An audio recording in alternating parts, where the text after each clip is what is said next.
Hmm.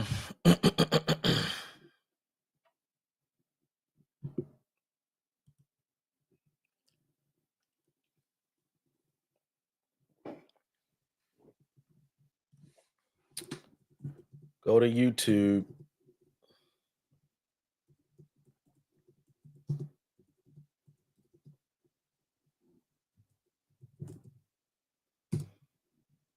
Go to YouTube for best viewing. Go to YouTube.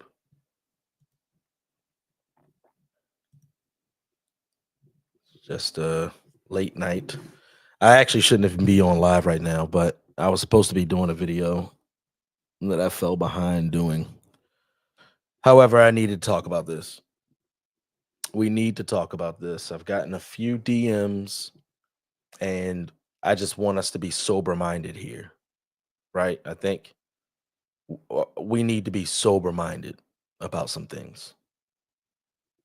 So let's see. I think between Instagram and between here, I'll wait for at least I don't know how long I'm willing to wait. It's already late.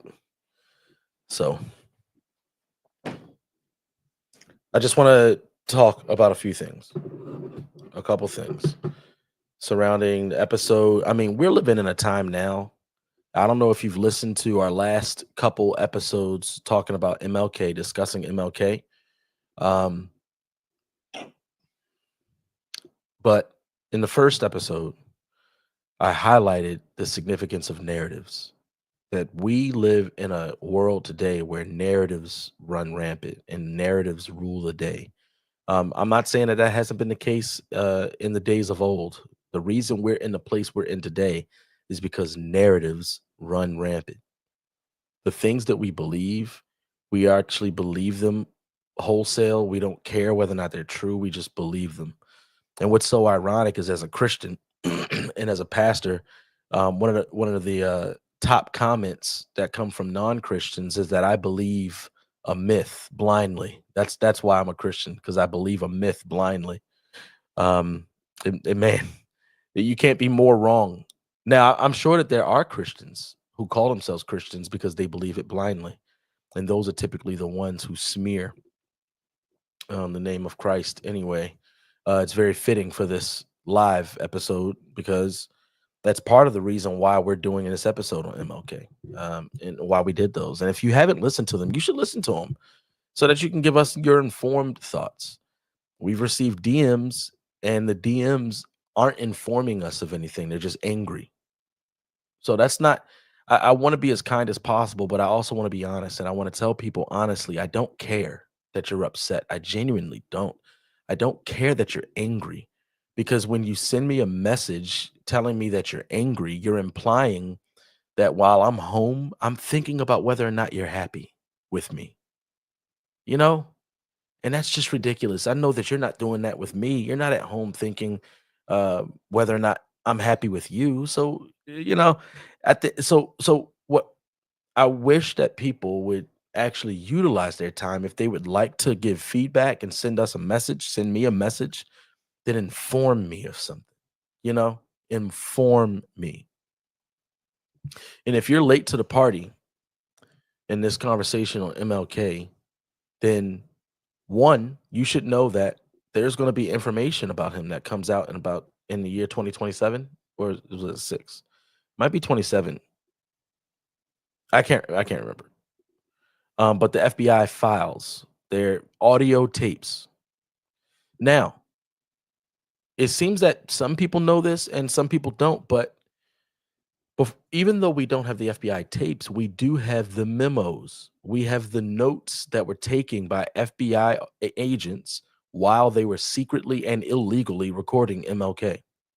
I get that. We do not have to waste time with that. I get that the FBI was illegally wiretapping MLK. If you follow our podcast, then you know good and well you're barking up the wrong tree thinking that I'm here to defend the government. We're conservatives. We are conservatives. I am not here to defend the government. That is not this. I'm just saying that whether or not the government was in the right doesn't matter in the context of this, in the context of this episode. So the FBI illegally wiretapped MLK, and they have their memos, their notes that they took while listening in on the things that he did. And now the next rebuttal will come and say, well, how do you know they're not lying? How do you know they didn't just fabricate what they wrote? Well, when it comes down to when this was taking place, there was no precedent for any type of memos of FBI notes being made public. There would have never crossed their mind that the public would have been privy or at least been welcome to seeing their notes. And so in their minds, those notes were only for them and only they would have ever seen them. So the fact that we know what they say is something they never would have taken into account during that time. There was no precedent for that.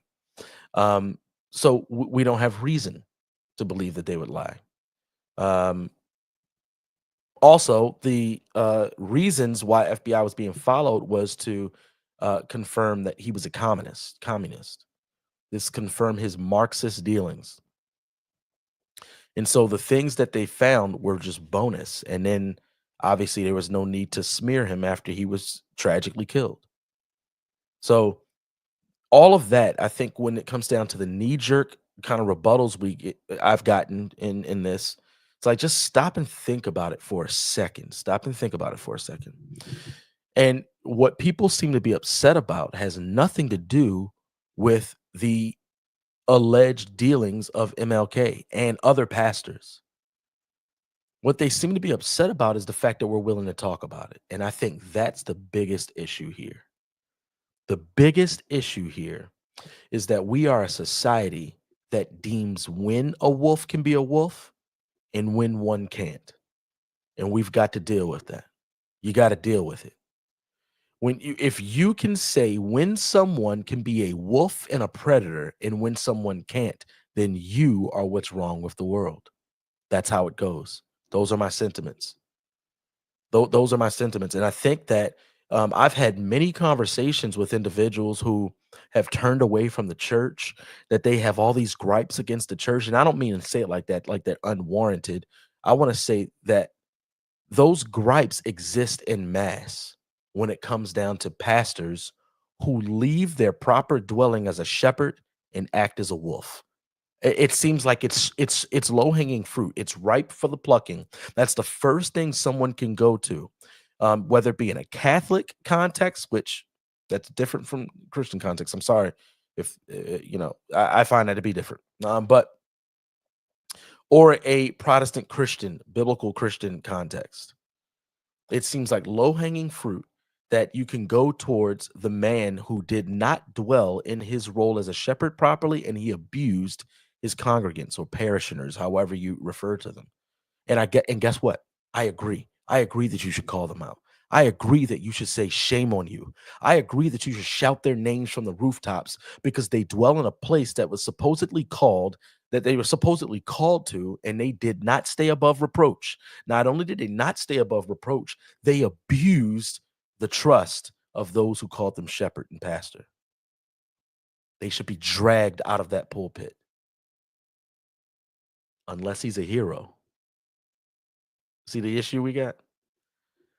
Unless he's a hero. And when it comes down to the power of narrative, we've been given a very powerful narrative around MLK. So without me even going into his political views, and without me even going into um what was I about to say? Without me even going into his moral character, I have a problem with the fact that he denied every fundamental pillar of the Christian doctrine, Christian faith. He this is explicit. He's explicitly denied fundamental doctrine of the Christian faith, meaning he is therefore not a Christian, but he wore a Christian costume. That is something that's deeply tied to what we would call, quote unquote, the black church today, where you see people who are posturing themselves as Christians, but meanwhile, what they really are just a member of the bibliocentric ethnic theism cult. And MLK was no different. You read his papers in college. Yes, it was college, But however, when it comes down to the conclusions he had on the gospel of Jesus Christ, he's a grown man with those conclusions. When you change your mind about those conclusions, then that's called salvation. That's what that's called. It's called coming to Christ. When you change your mind on who Jesus is, when Martin Luther King said he's not Lord in fewer in more words or less, that he didn't raise from the dead. He wasn't born of a virgin. He's not Lord in MLK's mind. So if he were to change his mind, then that means that that would be a coming to faith. That means he comes to Christ, and therefore we would know that there's a shift in his thinking. That's just what happens. You see that.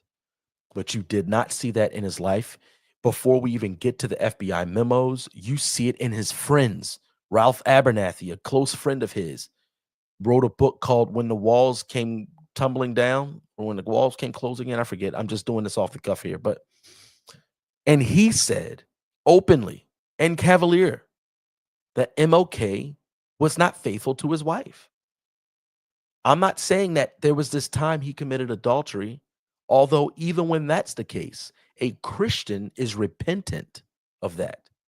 I'm not saying Christians don't commit adultery. I'm saying a Christian experiences contrition, experiences repentance, sorrow, reconciliation with his bride. I mean, MLK just hit it.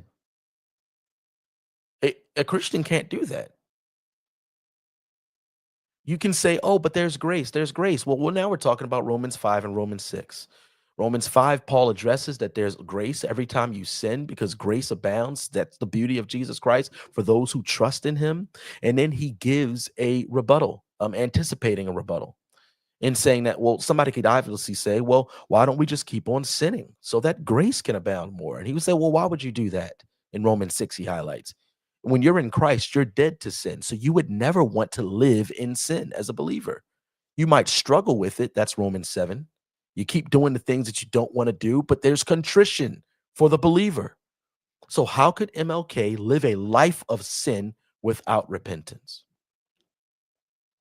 Even more, that in those memos, you know what? Why don't we just read it? If you haven't listened to or watched our videos yet, you should on YouTube. I'm sorry, part two, the video is only for our patrons. It's on Patreon, but we did do a podcast of part two, so you should listen to that. If you're on Instagram, you're going to want to get on YouTube for better listening. But oh, okay. I'm glad I just clicked on this. Universalite.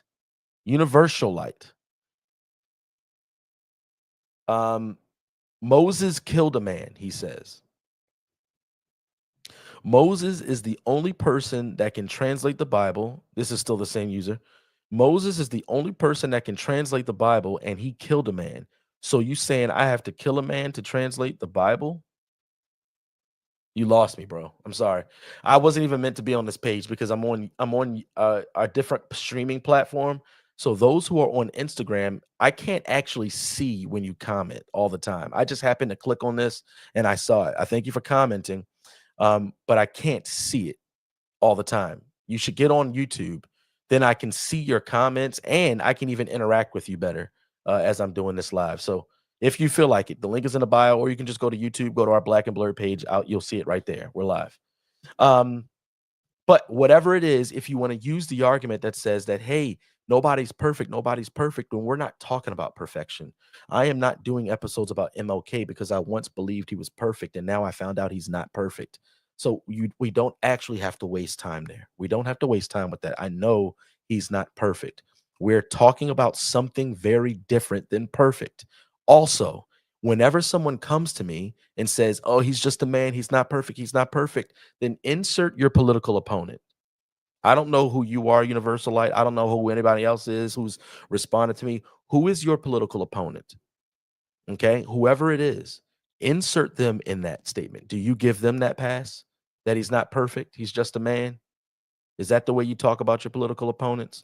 I'm not saying that we should have that energy. I'm going to touch on that too in this live. But I'm not saying we should have that energy towards people where we have these personal vendettas, which I don't. Um, however, I do have a personal desire for the truth. I believe the truth is a person in Jesus Christ. MLK falsely represented an ambassador of Christ, and he lived as one who falsely represented it. We need to deal with it. Let's read through this really quickly. I'm going to pull this up with you guys. Let me see if I can pull it up here because this is necessary, y'all. This is necessary. Um,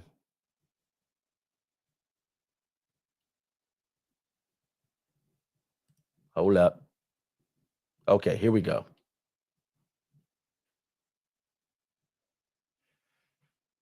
I think here we go. We're going to read. Well, I thought we were going to read something, but it seems that I don't have it. Hmm.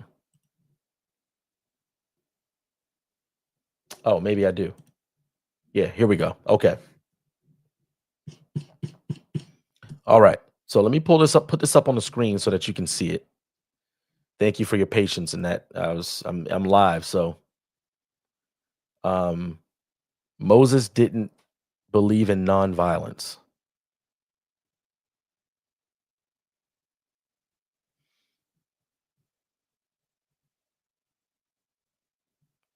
Um I don't know what they're talking about there. But here, let me go back.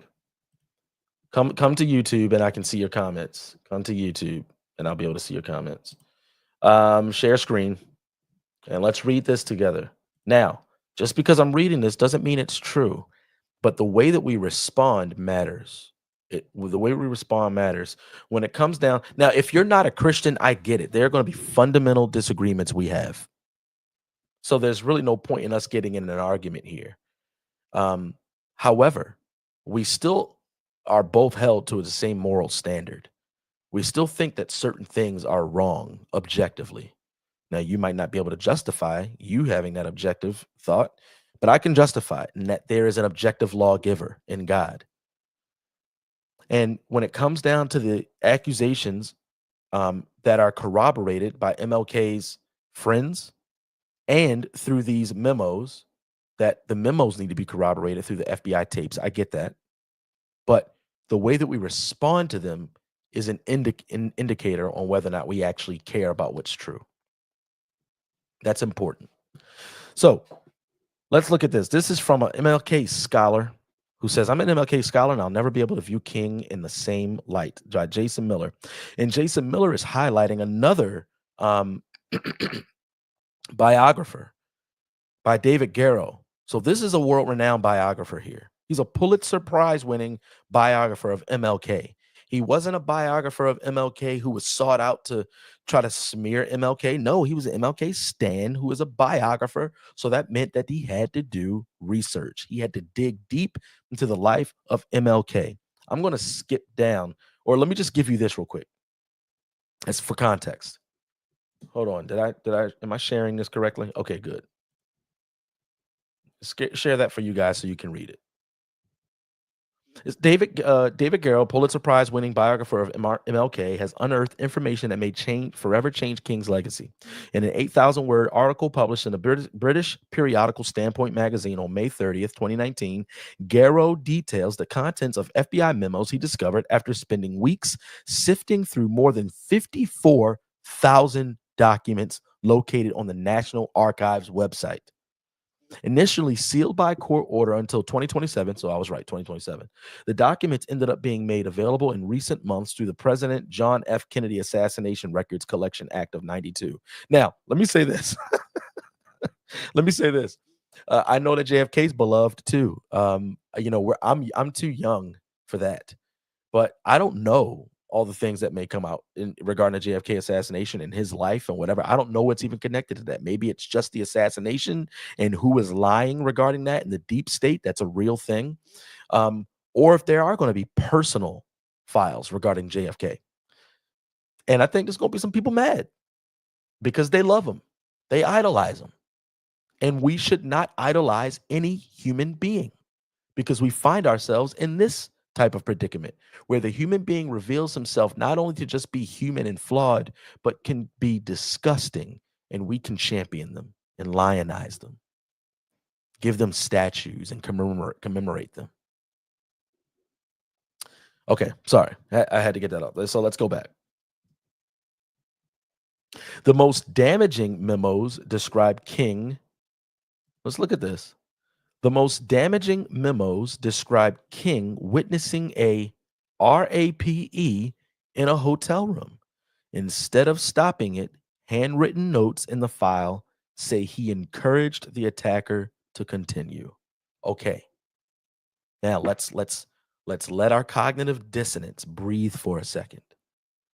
Let's let it breathe, because what you're saying is that David Garrow, who researched these documents, over 54,000 documents in the National Archive website, he's found FBI memos that were handwritten notes while the FBI listened in on wiretaps of MLK. And in those handwritten notes, it says that he witnessed an RAPE, and instead of stopping it, he encouraged it. That's all we've got so far. So you do have a good argument when you say we need to hear the tapes. All I'm asking is this: if the tapes corroborate what was just read here, do you join me in saying that we need to stop commemorating this man? We need to stop honoring him. Do you join me there? If your answer is no, then you should probably just log off, because we're on different paths here. We have different desires, different goals. I'm sorry I forget your name, but for the one who highlighted Moses, the point that you're making when you're highlighting that Moses killed a man is you're highlighting that Moses was flawed, right? That's what you're highlighting. It would be very different if we found some type of documentation at the end of Moses' life that says that, hey, Moses actually kept killing people. And Moses actually never even talked to Yahweh. He never talked to the Lord. He wrote down that he talked to the Lord, but we found out that he never even talked to the Lord. He was talking to Earl the whole time. That wasn't even Yahweh. That was Earl. That was old Earl. That was old Earl. That would be very different. That's what we're dealing with here. Because if you want to highlight Moses, you don't need to highlight Moses. You can highlight Abraham. You can highlight Moses. You can highlight David. You can highlight Saul. You can highlight Peter. You can highlight human beings in scripture who are in need of a savior. The only difference between those flawed human beings is they knew their savior and they cried out to him. MLK cried out to the government. There's a difference. There's a difference. We know who his God was, and we see it in his conduct. Because even if it's not true that he didn't encourage an RAPE, he definitely had a battered wife. Because now we've got more than enough evidence that shows that he was not a faithful husband. He had a battered wife, and we encourage it. We champion it. As a matter of fact, it is us that created the society that says that Coretta Scott King cannot come out and say her husband was not faithful to her, because then people would shame her and boo her and jeer her. Because we don't care about women. We don't love them. We only love them when Oprah or somebody in Hollywood tells us to love them. We don't actually love justice. We only care about justice when the people in the BLM shirts go and tear down a city in America and tell us to care about justice. We don't care about actual justice. We don't care about that. I'm going to read just a little bit more, and then I want you to listen to something. Let's go down and read the actual thing. Garrow continues. He writes that King may have fathered a daughter with Dolores Evans, a girlfriend of his who is still alive and living in Los Angeles. The memos also detail the closeness of his relationship with Dorothy Cotton, a longtime associate of King's in Atlanta and director of his organization's Citizen Education Program. It appears that the two were romantically involved. Garrow had taken his findings to other outlets, but each decided against publishing them, because we've created the society that says we don't want the truth, and that when there are women who are being preyed upon by wolves, that these women just got to suffer in silence, because we don't want our heroes smeared in a negative light. Oh, We got to protect our heroes, y'all. We got to protect our heroes. Sorry, I wasn't sharing that. I forgot to share that part. But that's what that says right there.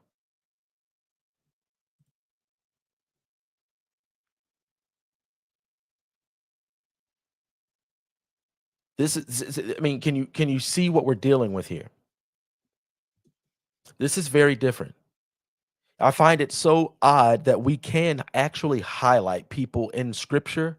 We can talk about people in the Bible. We can highlight like David, and David's going to come up in this article as a matter of fact. Let me try to get to it really quickly. Um, let me see. Oh, here we go. Soon after King's death, several members of his inner circle, including Ralph Abernathy, started publicly discussing King's philandering. This is his boys. These are his boys saying this. At the time, many justified his behavior by saying it was no different from the biblical David writing his Psalms by day, only to be relieved at night by his concubines. That was the justification. Now,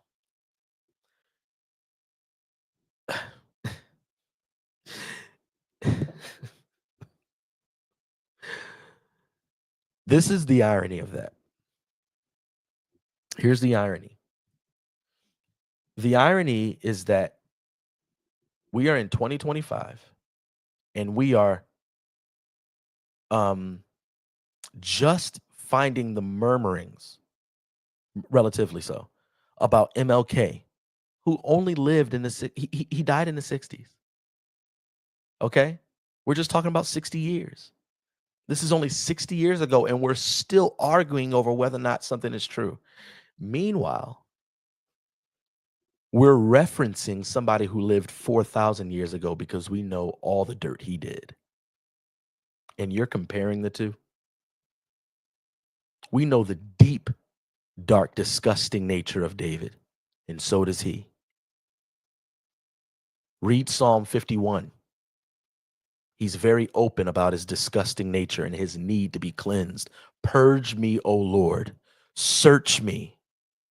That's a man who loves the Lord, but who's too disgusting to earn that Lord's love. That's every single one of us, though. That's you. That's me. I can't earn God's love because I'm too much of a sinner. I'm too disgusting. That's what it means to trust the Lord. You will not find any aspect of that language in MLK's legacy. I don't care what you search for. You won't find it.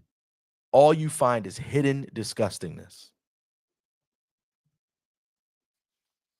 Who propagated this narrative? I would think government will want to expose him to tear down his movement. It's true. And as far as the narrative is concerned, the narrative is being propagated by proponents of King. It's being torn down by proponents of King. I guess that's what you're talking about, Kenny. Who propagated what narrative? The narrative of like his philandering and everything else? His boys.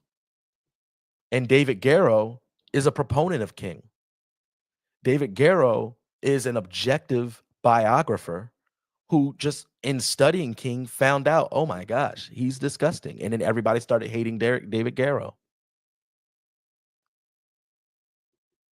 So this is the biographer, David Garrow, who in searching for information and to do a MLK biography and in doing extensive research to make sure that his biography is accurate, went and accessed the FBI memos, the handwritten memos of the FBI's wiretappings.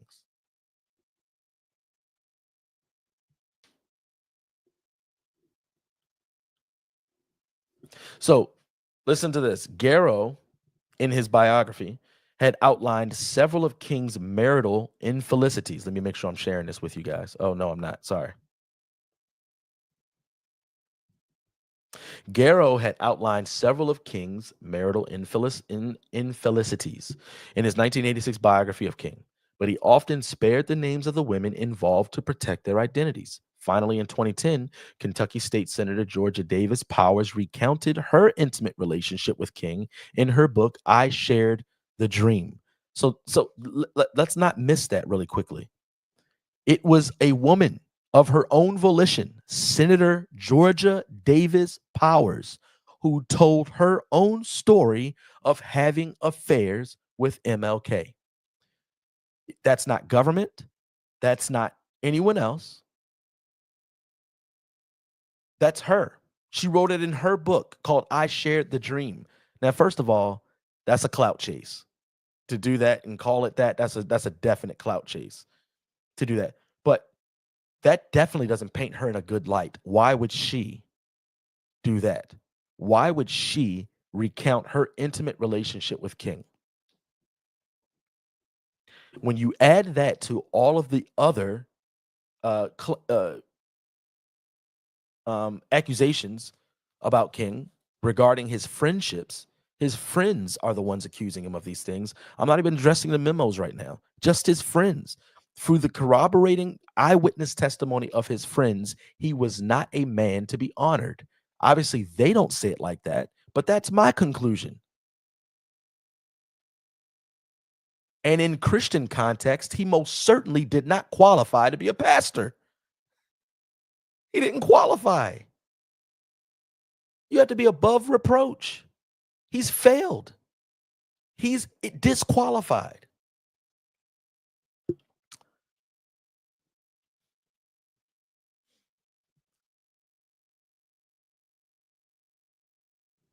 The memos show that agents knew. Let me make sure I'm sharing. Okay.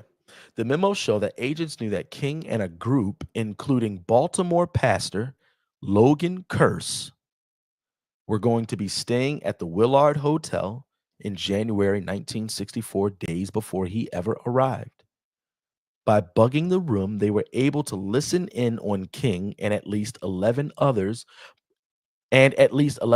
participated in what the FBI memos describe as an orgy on January 6, 1964.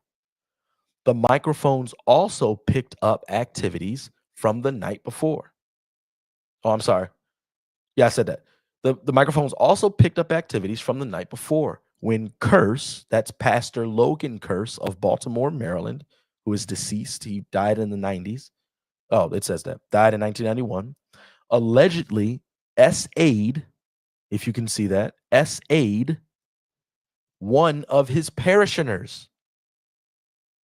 So that is a member of his congregation that he SA'd in that room the night on January 5th, 1964.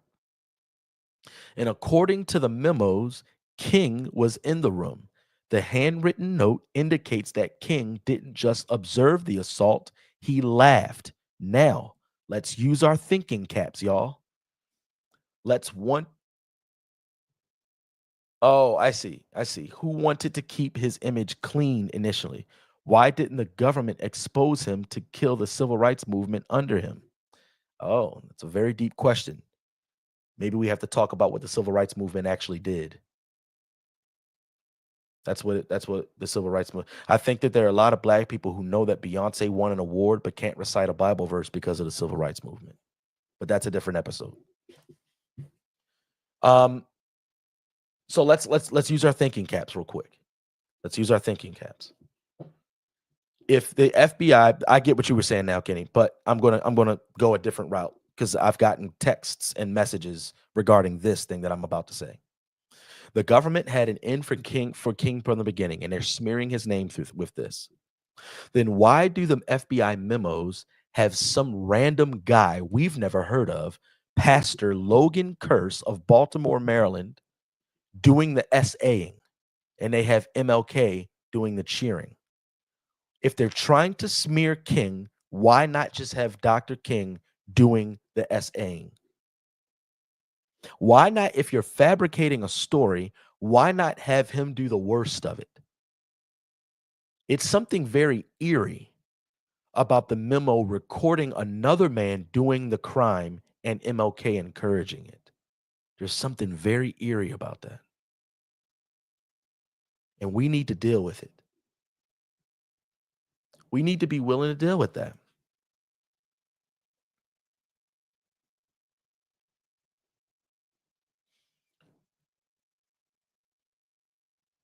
Um, yeah. So now we're on the same page, Universalite. So Martin Luther King is Diddy now. Yes. Yes. That is correct. That is correct. See, it's popular to hate Diddy, and we're not even there yet. Like people don't hate Diddy. Diddy, people watched Diddy on video run out of a hotel room with his nothing but a towel. I wish I had a BB gun to pop him right in his cheeks while he's running down the hallway. Running down the hallway with nothing in the top but a towel, chases down a woman, beats her down, and then drags her back to the hotel room. And he was free at that point. He was scot free. He was living his best life. People saw it on the video and stuff like that, making comments like, "What's happening in their personal life is their personal life." If only people knew the horrors that women and children experience at the hands of these wolves, men too, because Diddy got taken down sort of by Lil Rod's thing, uh, lawsuit. But it's better for us to stay out of it because we love to idolize these people, but it takes too much work to want right, to want justice, to want real justice. It takes too much work. And so I want to play a small clip real quick. If you can just hang with me just for a little while longer. I did an episode, me and my brother did an episode with a friend of mine from high school who joined our podcast and told the story of her time in church being assaulted by her pastor.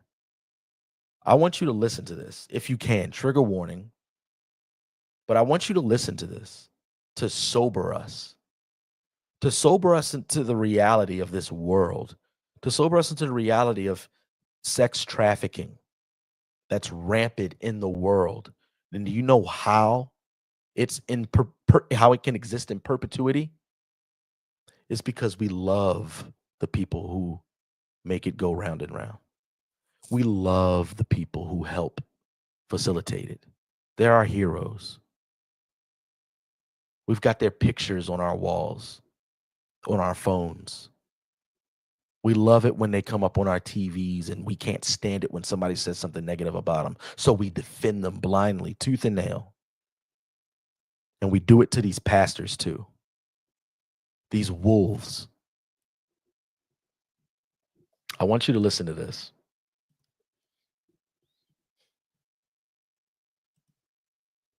Whoops. Sorry. Let me share.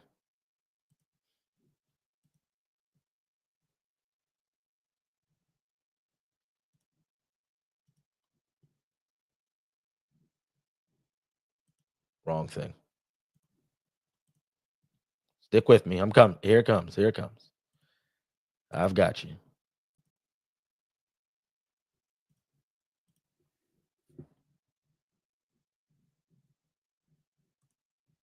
That's right, leaders. So, we've experienced this. A lot of people in church have experienced this. The leader is the end all be all. The song's about God. The book we read is about God. You know, the reasons why we give the don't do's is about God. But at the end of the day, it's that dude. Yeah.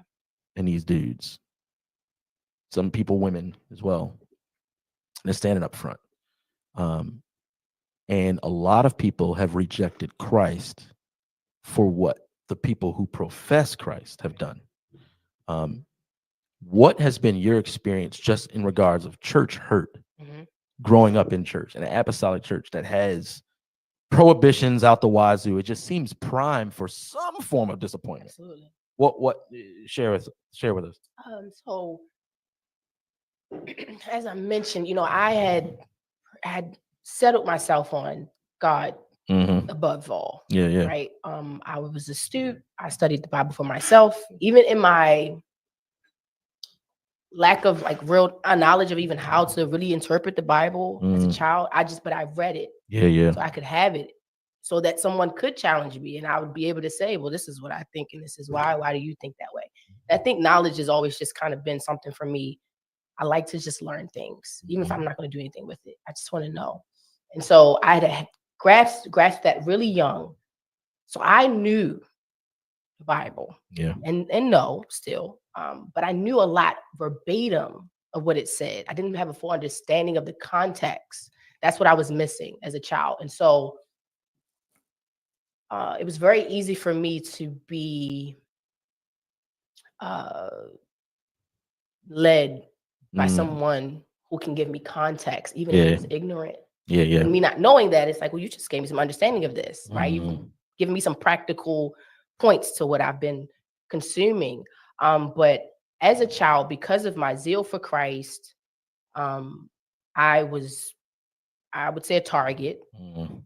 Um, and so as a child, I had suffered a mishandling um, at my home church, Yeah. a very traumatic experience that went on for some years. And so it was tough for me to reconcile that this is not supposed to happen because it's Yeah. Yeah. Yeah. happening Yeah. under the guise of, this is the God I serve. I'm wearing skirts because this I'm person doing the says, things. I'm Yeah. doing all the things that I'm supposed to be doing. So it was hard for me to reconcile that. Later on, I took a lot of personal responsibility. I should have known better. I was old enough to Mm. know. I know the word, right? I know enough. And so that was tough for me. Physically, yes. Traumatically, yes. I mean, it was a Mm. traumatic event. But what really kept me bound was me feeling like I had let Christ down. Wow. Me, Brittany. Yeah. And I wasn't even the person that did any offending. I Yeah. was the Right. person that was offended, Yeah. right? Right. And so that was hard. Mm. Um, All right. I have a hard time watching that,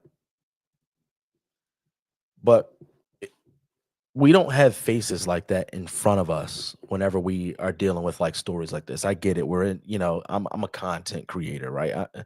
And this is just another button you click that you heard some stuff. But I just want us to pause real quick and be sober minded here. Do you know how often that happens? And do you know why it happens so often? It's because of us.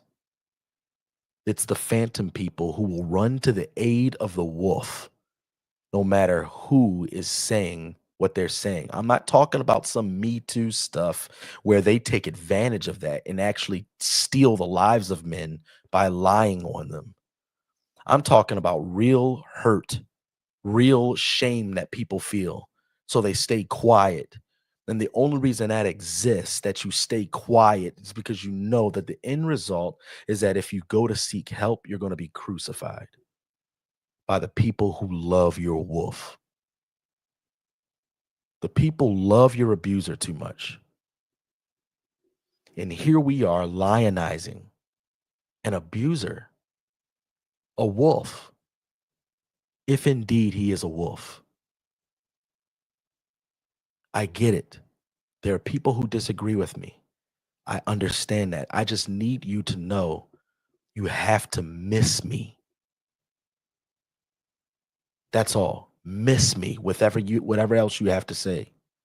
Miss me because you don't present any type of argumentation on how this could be incorrect or why it's wrong. What you do is you present argumentation trying to justify why he could do such things. That's not going to be sufficient for me. He's a wolf. And for the rest of my life and for the discipleship of my boys, he will be known as such. That's how that works. So, um, stay tuned. If you guys haven't heard of Chad Jackson, follow Chad Jackson because Chad Jackson is actually doing a full-length documentary that ended up taking a little bit longer because it's crowd-funded. He's obviously Hollywood's not going to do his film, right? Big um uh studio is going to do his film. And so he's raising funds for it. And it's partially done. You can go to his YouTube channel and see a segment that he released to the public and watch that. But be on the lookout for Chad Jackson's documentary because he had already started opening people's eyes through his documentary Uncle Tom 2. And people jumped down his throat because he started talking about the untouchable, MLK. MLK, the untouchable one. I think we've already lost our way when Christians think that a human man is untouchable. We've lost our way. And we have forgotten where our eyes should be, on Christ and on Christ alone. In my episode with Joe, when we talked about this, Joe had made a great point. He infants to scripture where Paul says, let God be true and let every man be a liar. No, Chad Jackson, Chad O. Jackson, CHAD as in dog, Chad Jackson. Go look him up on YouTube. Matter of fact, I can just pull up his page for you and share it.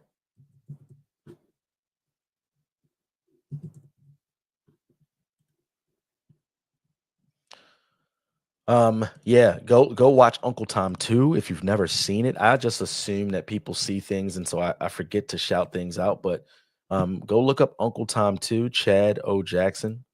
Go subscribe to his channel. Oh, look at that. It's right here. Uncle Tom 2. Go watch that. It's right there, free for you on YouTube. Free for you. Check out his page. Look at his content. Look at this clip here. Help to harm the black community. I'm gonna play it right here for you, but you can just see that he does good work. This is a full-length documentary, actual footage, actual audio. He's a historian. He's a historian. So go check that out. Kenny, answering your question in part. When it comes down to the civil rights movement, here's something that's Chad Jackson actually revealed. This is not Chad Jackson, but he let me say this first before I talk about Chad Jackson's work. The MLK had Marxist ideologies, very strong Marxist ideologies. Not only that, he had even stronger Marxist ties to individuals who had Marxist ideologies. He surrounded himself as a Christian pastor with Marxists and homosexuals. I'm not lying. It's just true. That's just true. I don't care what you think as a Christian pastor, unless you are ministering to these people, you can't be yoked to them in any work, but he was yoked to them. And so that's already a red flag. But there is an individual who was actually arrested. You should just go watch Chad's thing. Go watch Chad O. Jackson's part documentary, the partial aspect of his documentary that I just showed on screen. Go watch that. Go watch that. I'll let you do that, and then watch it with intent. Take notes, research, look up the things, the claims that are made. Look those things up because that's important. And the reason I'm going so hard about this is because, guys, we are constantly being swayed to and fro through narrative. Through narrative. There are people who have vehement personal disgust for Donald Trump because of narrative.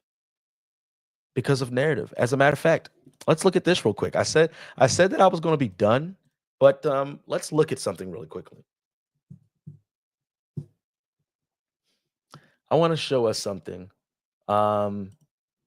in my messages, and I want you to listen to this.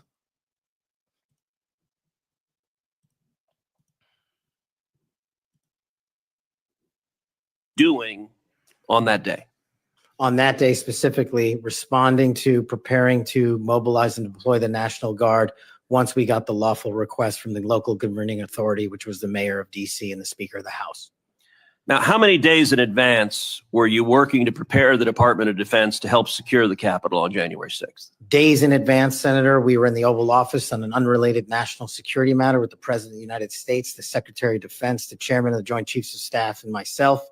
And the President authorized up to 20,000 plus National Guardsmen and women to secure any security measures necessary related to the Capitol. So we were moving to the fullest extent of the law before the requisite request came from a local governing authority days ahead of time. And while you were Chief of Staff at DOD, how many times did DOD approach Capitol Police and ask if they needed National Guard assistance? I believe those letters are well documented, numerous instances, and numerous of those instances, those requests were shut down. Now, am I correct that the Capitol Sergeant at Arms said assistance was unnecessary? That's correct, Senator. Who did the Sergeant at Arms report to? The Speaker of the House. That would have been Nancy Pelosi at the time. Is that correct? Yes, Senator. And would that also be Chuck Schumer, then the Senate Majority Leader? The Sergeant at Arms, yes, Senator, reports up there. Did Mayor Bowser, the Democrat elected mayor in D.C., either request or allow National Guard assistance? She put in writing on the days leading up to January 6th, a declination for National Guard additional support. And that letter is available publicly to the world. So, and just to speak English for folks at home, a declination meant she said, no, don't send National Guard. Is that right? Yes, sir. Let me ask you a simple question, because from the questioning from my Democrat colleagues, they might think otherwise. Do you condemn violence against law enforcement? All of it. What were you? Okay, so that's a Kash Patel being questioned by Ted Cruz about January 6th. Now, aside from whatever you feel about that, what was just relayed to us was that help and all types of help were extended to the Capitol at the announced, and it was denounced to those who are in charge, like Nancy Pelosi, Chuck Schumer, the mayor of DC. Now, if that is the case, why did they not only decline help, but then proceed to go on a multi-year campaign giving us a narrative of insurrection? If you've never seen those tapes, if you've never seen the tapes of January 6th, then you won't know what I'm referring to. But they gave us a narrative of insurrection when our eyes clearly told us, not only is that not insurrection, but there are people who were there on January 6th to help carry out the narrative. And people were pointing them out.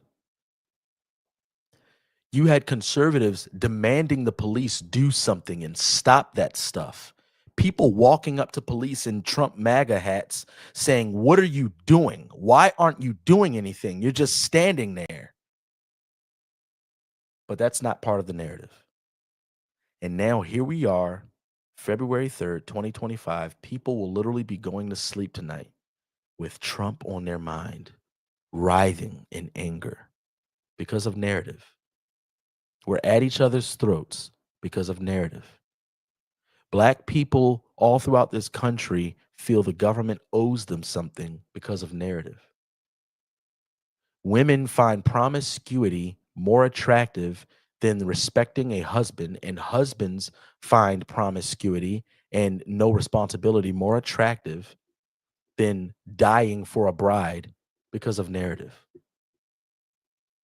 You have people like Beyonce, who's a married mother, who promotes promiscuity and doing your own thing and being your independent self because narrative is powerful. Narrative. False narrative. Deception runs rampant in the hearts and minds of man. That's why we're doing these episodes. Because I'm done letting false narratives rule the day. Even if it means doing it by myself. Don't care. I don't care. You won't be comfortable believing lies around me. That's just how that works. You won't be comfortable. Because at the end of the day, if you disagree, yet you don't provide counter argumentation, then it means that you just implicitly stated, leave me alone and let me believe my lie. So that's how it's going to be. That's how that's going to be, y'all. Yeah, stay tuned for more videos on YouTube. Follow our YouTube if you haven't already. Like and subscribe. We're trying to build up our YouTube channel. Leave a comment on the YouTube videos. Go watch part 1 of MLK on YouTube. Leave a comment. Let me know your thoughts on that. There's some good clips that I used in that episode. I want to get your thoughts on this connection between this kind of, there's a disconnect in the elevated identity of the Black church. I'm not talking about Black Christians or Christians who are Black. I'm talking about those who identify themselves as members of the Black church. There is a disconnect between their profession of Christianity and their actual belief in biblical Christianity and that Jesus is Lord. There's a disconnect. And I think the civil rights movement exacerbated that disconnect, where people identify with their cultural identity. And in a cultural sense, Black Americans traditionally have Christianity attached to it. But having a tradition of Christianity is very different than professing Jesus to be Lord. And we see that. We see that. So go check those videos on YouTube and share them if you're willing to walk the journey. I'm not challenging you saying you're a coward if you don't share it. I get it. I get it. But watch it at least for your own knowledge and education. Watch it for your own knowledge and education. And if you have children, if you plan to have children, grow in that knowledge and education, true education, and disciple your children in the truth, starting with the scriptures, and let everything fall from there. The truth. Let God be true and every man a liar. I'll see you guys.